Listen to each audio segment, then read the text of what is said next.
à 40 cm à 1 mètre d'épaisseur. Bonne glisse.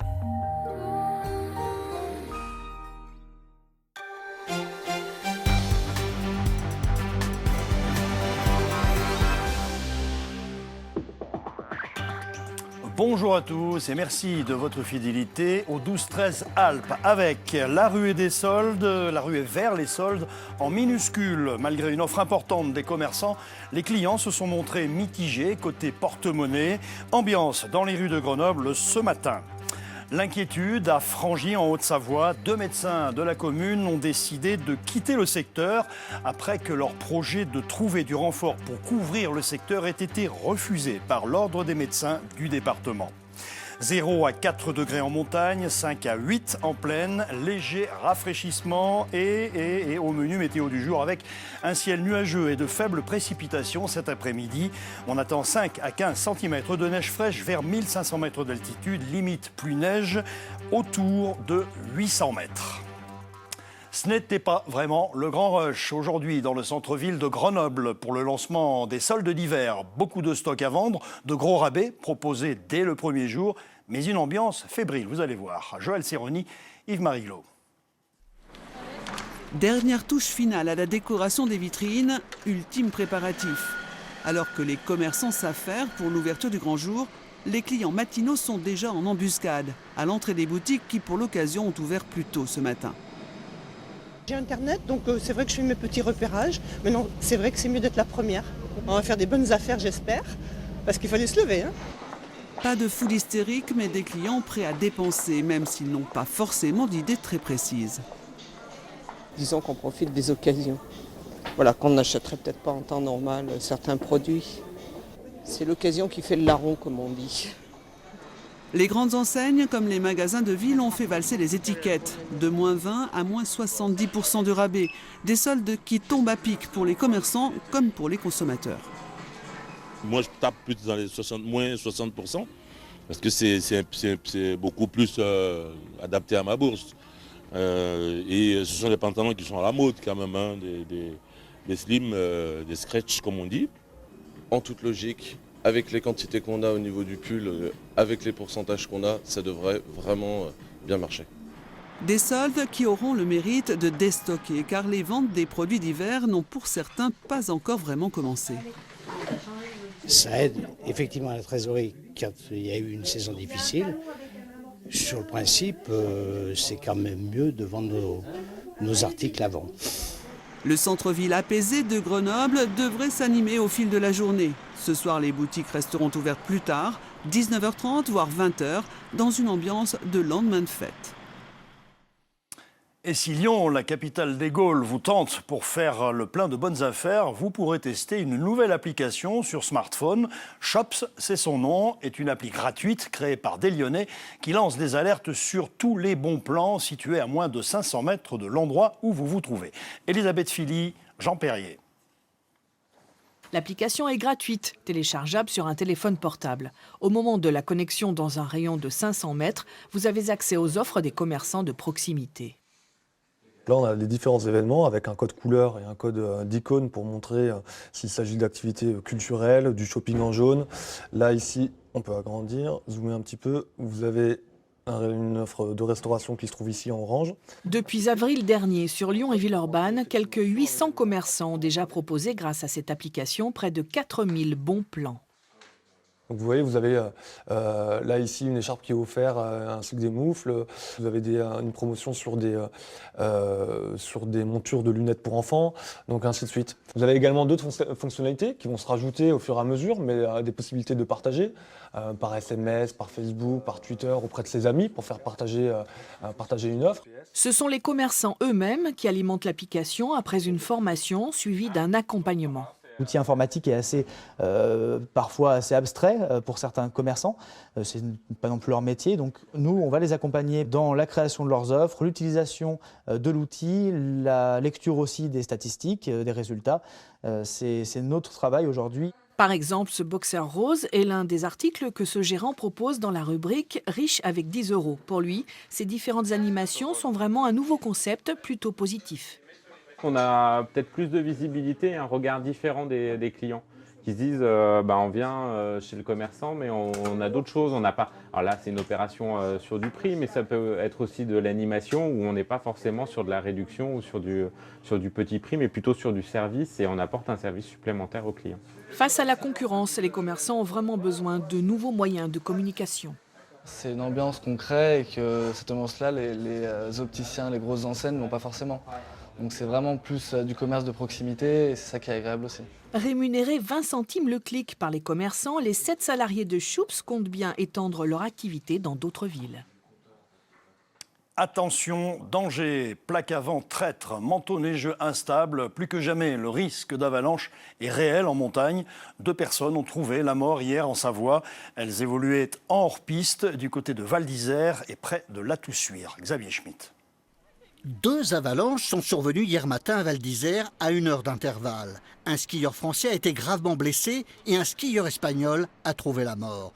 Toujours en Savoie, près du domaine des Cybèles, un vacancier tchèque a également péri dans une coulée de neige alors qu'il évoluait hors piste. Pour la seule journée de mardi, les CRS de Courchevel, en charge des secours en montagne, sont intervenus pour 8 avalanches. En cause, les chutes de neige associées à un vent violent qui forment des plaques instables. Mais les risques dûment signalés ne sont pas toujours pris en compte. Je suis surtout surpris, c'est que ce sont des conditions en risque 4, en fort risque d'avalanche, et que ces gens-là ne tiennent pas compte du risque. Les autorités appellent à la prudence. Dans les Alpes du Nord, les risques d'avalanche s'échelonnent de 3 à 4 sur une échelle de 5 selon les massifs. Et de nouvelles chutes de neige sont attendues tout au long de la semaine. On a appris aujourd'hui la mort de Tancred Mellet, ingénieur de formation et adepte de sports extrêmes en tout genre. Il s'est tué hier lors de la préparation d'une nouvelle cascade. C'était dans la Drôme, après une chute de 20 mètres accrochée à une montgolfière. Il avait 32 ans. Article complet à lire sur notre site France 3 Alpes. À Frangy, en Haute-Savoie, 2 des 3 médecins en activité vont quitter la commune. Leur projet de développement qui aurait permis de recruter 2 nouveaux confrères a été refusé par l'ordre départemental des médecins. Excédés et exténués, ils claquent la porte, laissant la population dans le désarroi. Nathalie Rapuc, Dominique Sommet. La nouvelle a choqué les habitants de la commune. Dans son café, Edith en entend parler depuis quelque temps. 2 des 3 médecins du village partent en février prochain. C'est une catastrophe. Parce qu'il y a beaucoup de gens qui n'ont pas de moyens de locomotion, des personnes âgées. Il y a des écoles maternelles. Les 2 médecins avaient présenté un projet pour créer 2 cabinets en collaboration avec de nouveaux confrères. Un projet rejeté par l'ordre départemental de Haute-Savoie des médecins. Finalement, avec en moyenne 70 patients par jour, les 2 généralistes ont annoncé leur départ au maire. On pensait que 2 nouveaux médecins allaient arriver. Et de voir qu'on n'allait plus avoir de médecins, c'est vraiment un vrai traumatisme pour nous et surtout pour les habitants. Bientôt, Dr Piellard sera seul sur la commune. Il exerce sur Frangy depuis plus de 20 ans. Quand il a commencé, il était disponible 24 heures sur 24. Depuis quelques années, il a allégé son emploi du temps. J'absorbe moins qu'avant et il y a beaucoup plus de monde. Donc je ne sais pas comment ça va se passer. Nous étions déjà en zone désertique, donc là, on va être en zone lunaire. Une situation qui se généralise à l'ensemble du territoire. En gros, sur l'agglomération d'Annecy, il faudrait trouver entre 60 et 80 médecins dans les 5 ans qui viennent pour les remplacer. Or, ça va être impossible parce que ça ne se trouve pas. Cette pénurie s'explique notamment par le numerus clausus qui avait réduit de moitié, pendant plusieurs années, le nombre d'étudiants en médecine. La commune de Frangy espère attirer des praticiens avec la création d'une maison de santé d'ici 3 ans. Situation cornélienne à Saint-Georges-de-Comiers en Isère où le hameau des Chauvets est inaccessible en journée en raison de travaux d'assainissement. Mais pour aller chercher leurs enfants à l'école, les familles sont obligées d'emprunter une voie forestière totalement interdite à la circulation. Sophie Pellerin, Grégory Lespinasse. À Saint-Georges-de-Comiers, pour se rendre au hameau des Chauvets, il suffit d'emprunter la montée du même nom. Enfin, habituellement. Comment on fait pour monter en voiture là-haut? C'est pareil. On peut passer à pied. Et en voiture pour aller là-haut? Non, parce qu'on ferme de 8h30 à 4h30. Pour contourner les grands travaux, tout le village connaît l'itinéraire bis, la montée du moulin. Elle est elle aussi interdite à la circulation pour tout l'hiver. Pourtant, à la mi-journée, à l'heure de la sortie de l'école, sur l'étroit chemin de boue et de pierre, il y a embouteillage. Sur le principe, oui, normalement, ouais. Sur le principe, il y a des panneaux qui nous indiquent qu'on n'a pas le droit d'y emprunter. Maintenant, c'est vrai que la route est vraiment difficile à pratiquer. Sylviane, elle avait laissé, attends, on est quoi aujourd'hui, mardi, elle avait dû laisser la voiture en bas. Au parking de l'église. Au hameau, on s'organise. Moi, c'est ce que j'ai fait hier. Je devais aller à la bibliothèque. J'avais descendu ma voiture la veille, je suis allée à pied. Ouais. Mais même à pied, on a du mal à passer. Hein. Une quarantaine de foyers empruntent donc depuis lundi les chemins de traverse à pied ou en toute illégalité. Ce qui me met en rogne, c'est qu'on est interdit. Notre seule voie d'accès. Pourquoi l'interdire ? En mairie, on rappelle que les grands travaux et leurs conséquences ont fait l'objet de 2 réunions publiques sans que personne ne proteste.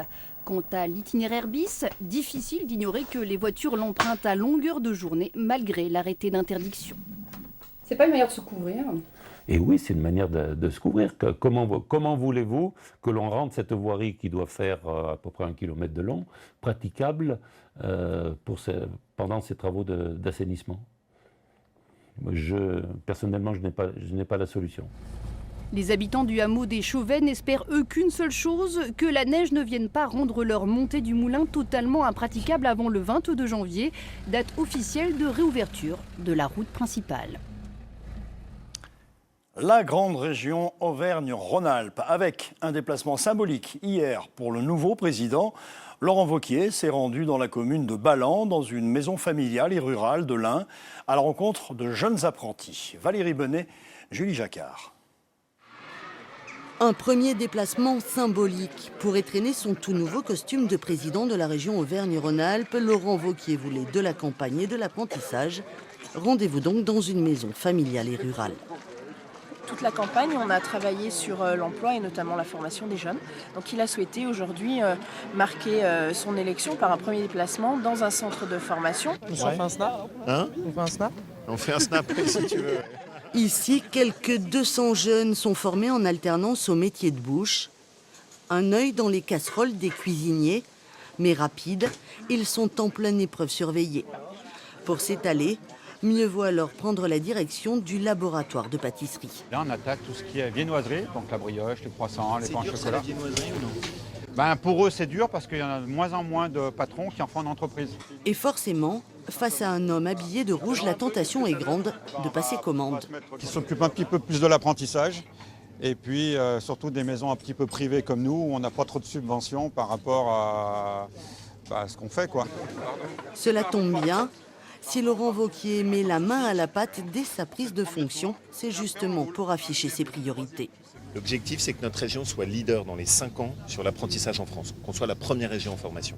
Ça veut dire, qu'il faut développer les formations, investir dans ces structures. Deuxièmement, ça veud dire que je veux travailler avec le milieu de l'entreprise. En conditionnant par exemple l'octroi de marchés publics à l'embauche de jeunes apprentis, l'apprentissage étant pour lui, il le répète, la voie royale vers l'emploi. Retour en Haute-Savoie, où la station de Flaine a confié la rénovation d'un grand hôtel à un graphiste tagueur en vogue. Loin des clichés traditionnels, l'artiste a eu carte blanche pour s'exprimer, tout en restant fidèle et en accord avec l'esprit premier de la station, créée en 1968 avec le fameux slogan « L'art de la différence ». Ingrid Pernet-Duparc, Serge Vorette. Couleur, béton. Référence, du buffet. Âge, celui qu'avait à peu près Marcel Breuer, l'architecte, quand il a construit Flaine. Signe particulier, joue avec les bombes, depuis son adolescence. Celle qui crache du vert et du bleu, celle qui balance des émotions, des vrais, et bouscule les idées reçues. Jean-Phi, alias Wozdat, c'est l'artiste qui s'est retrouvé nez à nez avec Picasso dans une montée d'escalier d'un hôtel à rénover. Picasso avait sa place puisque, en fait, dans Flaine, il y a plusieurs réalisations monumentales qui sont présentes, et si je dis pas de bêtises, qui sont des sculptures prêtées par Beaubourg. Et il y a une sculpture de Picasso, une sculpture de Vasarely et une de Jean Dubuffet. Et du coup, l'idée sur cet escalier-là, sur l'ensemble de la colonne, c'est de représenter les artistes présents sur Flaine. 4 mois pour redonner vie à ces bâtiments désaffectés, 4 mois pour suivre la ligne, celle qui avait été édictée en 1968 par Éric et Sylvie Boissonnat. En fait, ils étaient partis d'une page blanche où tout était possible, parce que les moyens financiers des Boissonnat étaient très importants. Donc ils ont réfléchi à qu'est-ce qui est possible, et tout était possible. Donc on va réfléchir à une station moderne, c'est quoi? Une station de ski moderne, c'est quoi? Un pari complètement fou de créer un exemple d'urbanisme, d'architecture et de design à la montagne. L'héritage d'une utopie moderne d'altitude. Cela mérite bien une analyse. Alors Jean-Phi s'est installé sur le divan pour en parler. Tout ce qui a été pensé et réfléchi, c'est absolument pas gratuit. Ça fait suite aux décisions des Boissonnat qui ont choisi un architecte du Bauhaus pour concevoir Flaine. Et donc la suite de ça, c'est le Beaubourg qui prête des sculptures. La suite de ça, c'est si on reprend et qu'on doit rénover l'intérieur, on ne va pas ne pas tenir compte de l'origine de Flaine. Comme quand on regarde des nuages, on peut passer du temps, regarder ces formes-là. Et moi, très souvent, les gens viennent et me disent « Ah, je vois un personnage ». Puis moi, parfois, j'en vois d'autres à d'autres endroits, etc. Et c'est ce genre d'interprétation libre que je trouve intéressant. Donnez-lui la liberté, il fait le reste. Ils l'ont bien compris, les propriétaires du groupe Mechevant, Maison et Hôtel Sibuet, aussi joliment déjantés que l'artiste, qui joue les guides avec la directrice de l'hôtel dans les toilettes. Voilà. Et quand on est aux toilettes, quand te reverrai-je pays merveilleux des toilettes? Donc ça me paraît judicieux. Il y en a une autre ici. Ça vous rappelle quelque chose? Les bronzés au WC, ça aussi, c'est complètement atypique. Un moment d'anthologie classé monument comique dans un bâtiment classé monument historique. Alexis Pinturo, 4e, Julien Liseroux, 8e, Victor Muffat-Gendé, 14e et Jean-Baptiste Grange, 19e. Il y aura donc 4 Français en embuscade pour la seconde manche du slalom de Santa Caterina qui se court en Italie. C'est le Russe Alexander Korochilov qui a remporté la première manche. La deuxième manche, c'est à 13h.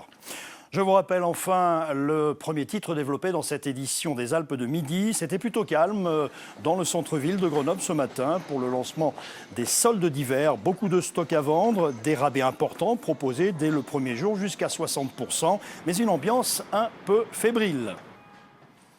Voilà pour l'actualité régionale de ce midi. À suivre les prévisions météo, l'édition nationale. Vous retrouverez